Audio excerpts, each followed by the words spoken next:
Throughout history, since the beginning of time, the humankind as we know it has always been equipped with a reproductive system. No one has ever taught us how to use it, but ever since we was born, we knew exactly what to do. Nah, man, I'm just playing around. I'm just playing around. I just seen this video on YouTube about, you guys heard the title, so you know what the video about. How I lost my virginity, man. So this is exactly what we're finna go into today. It's a deep dive in the ocean, but hey, put on your gear and be ready to swim with the with the fish, nigga, with the dolphin. Not that it smells like fish, but yeah, let's get into it. Make sure you like, subscribe, and share this video with a friend. Make them laugh. So to understand this video, you gotta understand Haiti. Haiti versus the Western, it's quite different. The most obvious difference is the gun violence. If you live in Haiti, you know about guns. And more specifically in my area, La Matin-54, if you live in that area, man, you need to have a big gate. And if you don't have a big gate, you need to at least have a small gate. You feel me? Because you gotta be ready, man. And after you get the gate, you need to make sure that gate has a big ass lock in it, just to be safe. And don't forget about the blocks that you're gonna have to pile up right behind the door, just in case they happen to break the lock. And after the blocks, you're gonna have to park a car, man, just in case they break the lock and they somehow manage to take away the blocks. You have the car just in case. And let's not start with the machete that has to be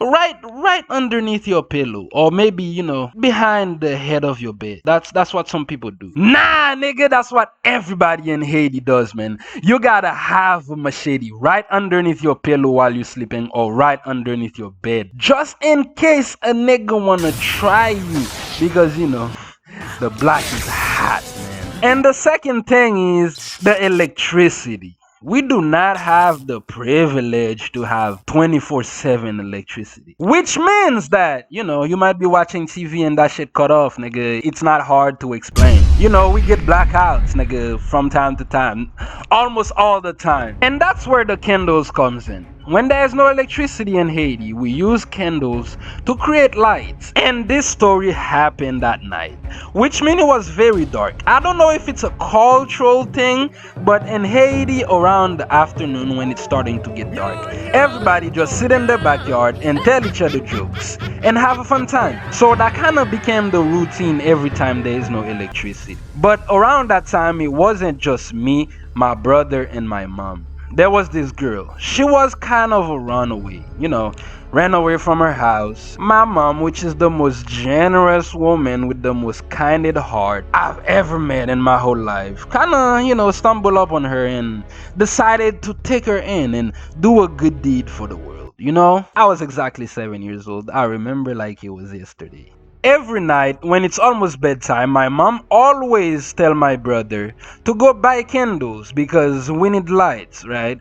So every night my brother goes buy candles, and every night the runaway girl, she always offered to help my brother. And we all thought that was a normal thing, okay? Like she just wanted to be helpful, since we did bring her in our house. Her being nice, we always thought that was her way of paying us back because of what my mom did for her. And we never questioned it. Every night, my brother would go buy the candles. Obviously, she would go with my brother. And they would go inside, light up the candles, and they would spend like 15-20 minutes inside the house by themselves, right? I don't know what I was doing. I don't know if I was just bored outside. And, they bought the candles, they came back, and they got inside.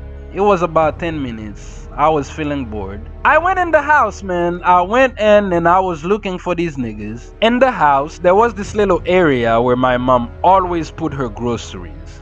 It was mostly rice in there. And the rice in Haiti, they come in sack, and it's big sack. I'm talking about like 9-foot tall sack of rice. Us being little kids, sometimes we just go and play and have fun in there. I went and I opened the door, And when I opened the door, I saw my brother on top of the runaway girl, and he was doing his thing, cooking up in the kitchen on top of the bag of the rice. Them niggas was laying on the sack of the rice and cooking on top of the rice. So I went and obviously disturbed them. I was like, what's going on, broski? And these niggas obviously got shook and they was like, do not tell my mom. And you know, me being me, I looked at these niggas and I was like, the only way I'm not gonna tell mommy is if you guys let me do me. Them motherfuckers just look at me like, okay. Them niggas just said okay. And long story short, I just went and started cooking with the runaway girl, man. She peeled my banana, put it in her pot, and you know, I was whipping it in the kitchen, man. Anyways, man, that was the end of the story. So, moral of the story is don't snitch. I guess.